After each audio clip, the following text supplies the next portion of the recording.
Hello everyone! So this video is going to be about the BookTube Read-a-thon. I posted about this on my blog last week and I said I would do a video once I decided which books I'm going to read. So here we have it. First, some quick information about the BookTube Read-a-thon itself.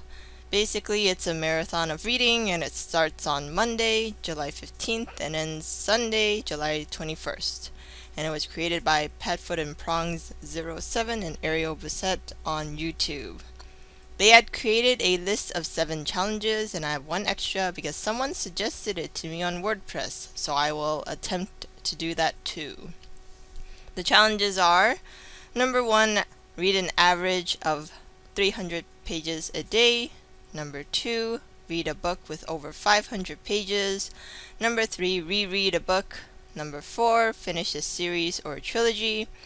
Number 5, read a book that you've had on your shelf forever. Number 6, listen to an audiobook. Number 7, read a classic. And number 8, read a book of poetry, which is a great idea. So here are the books I'm going to show off.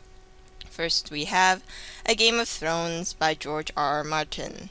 I started this already, and I mentioned before this was going to be my ongoing series as I wait for the other books to be released.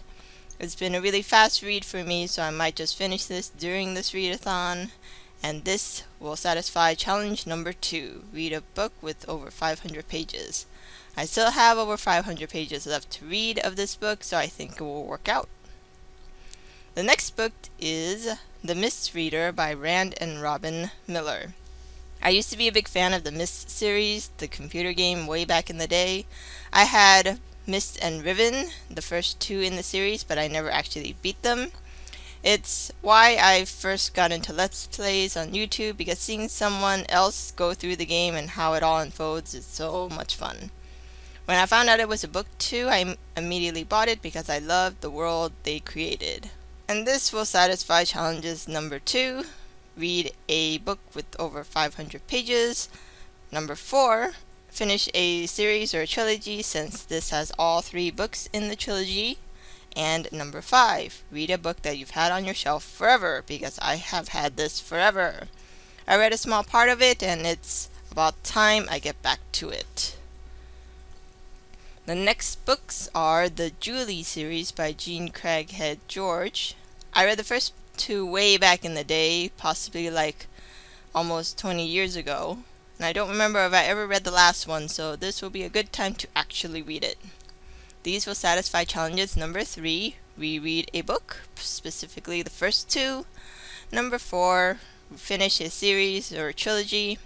And number 5, read a book that you've had on your shelf forever, because I bought these a while ago but I haven't gotten around to them. The next one is Sherlock Holmes by Sir Arthur Conan Doyle.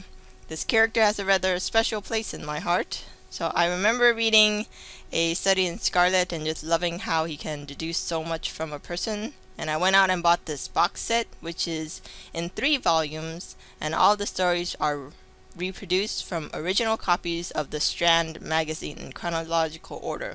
So the writing is tiny, tiny. It would be nice to read at least part of this. And this will satisfy challenges number 5, read a book that you've had on your shelf forever, because I've had this longer than forever. Number 6, listen to an audiobook, because I found an audiobook of this that I might try out. And number 7, read a classic, because Sherlock Holmes is a classic. And finally is Selected Poems by Robert Frost. I first heard of him because my 6th grade teacher made us memorize Stopping by Woods on a Snowy Evening and stand up in front of the class to recite it for a grade.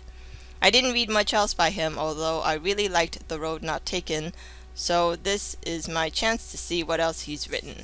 This will satisfy the extra challenge of number 8, read a book of poetry. I have taken a poetry class for my undergrad before, and I've read quite a few books of poetry. But this one I bought myself because it's Robert Frost and the cover is really pretty. And I didn't forget the first challenge, which is to read an average of 300 pages a day. So basically, the total pages for the week should be about 2,100. Here's the breakdown of all the pages of each book I mentioned, so that brings the total page count to 3,098. I have a lot of reading ahead of me, that's for sure. There's nothing more than I can say other than challenges accepted. I'm not sure if I'll have a video for Thursday or just a blog post on WordPress updating on how things are going midweek, but I'll have another video on Monday wrapping everything up. So thank you for listening, and good luck if you are attempting this readathon, and most importantly, have fun reading.